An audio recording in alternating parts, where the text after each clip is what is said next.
Hi friends, நம் தலைவர்கள் சீரீஸில் காமராசரை பற்றி பார்த்துட்ருக்கோம். அதோட பார்ட் 3 வீடியோ தான் அது.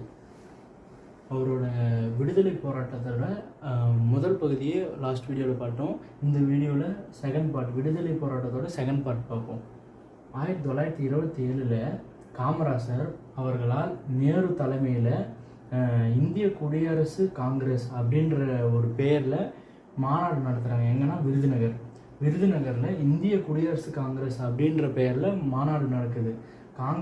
காமராசர் அவர்களால் நேரு தலைமையில் நடக்குது அந்த மாநாடு. 1928 சைமன் குழு மதுரைக்கு வராங்க. அப்படி மதுரைக்கு வரும்போது எதிர்ப்பு தெரிவித்து ஜார்ஜ் ஜோசப் அப்படின்றவர் போராட்டம் பண்ணுறாரு. அவரோட சேர்ந்து போராடியவர் யாருன்னு பார்த்தீங்கன்னா காமராசரும் அவரோட சேர்ந்து போராடுறாரு. ஓகேங்களா.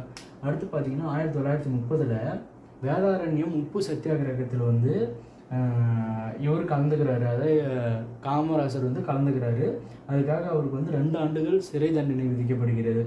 சிறைக்கு செல்கிறாரு. 1931 அதுக்கு அடுத்த வருஷம் மார்ச் 5, 2 வருஷம் தான் சிறை தண்டனை, 1 வருஷம் தான் ஆயிருக்கு.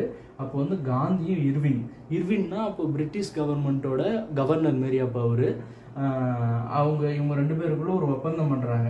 அதாவது இந்த உப்பு சத்தியாகிரகத்தில் இருக்கிறவங்கள சிறையில் அடிச்சிங்களா அவங்களுக்கு விடுதலை பண்ணணும்னு. அப்போ அதில் விடுதலை பண்ணும்போது காமராசரும் வெளியே வர்றாரு. அப்புறம் 1936 தமிழ்நாடு காங்கிரஸ் கமிட்டி காமராசர் செயலாளராக தேர்ந்தெடுக்கப்படுகிறார். அப்போ யார் தலைவராக இருப்பார்னு பார்த்தீங்கன்னா தேர்ந்தெடுக்கப்படுவார்னா எஸ் சத்தியமூர்த்தின்ற ஒரு தலைவராகவும் காமராசர் செயலாளராகவும் தேர்ந்தெடுக்கப்படுவாங்க. 1937 சென்னை மாகாணத்திற்கு உட்பட்ட தொகுதியில் சாத்தூர் தொகுதியில் இவர் போட்டியின்றி எம்எல்ஏவாக சட்டமன்ற உறுப்பினராக தேர்ந்தெடுக்கப்படுகிறார்.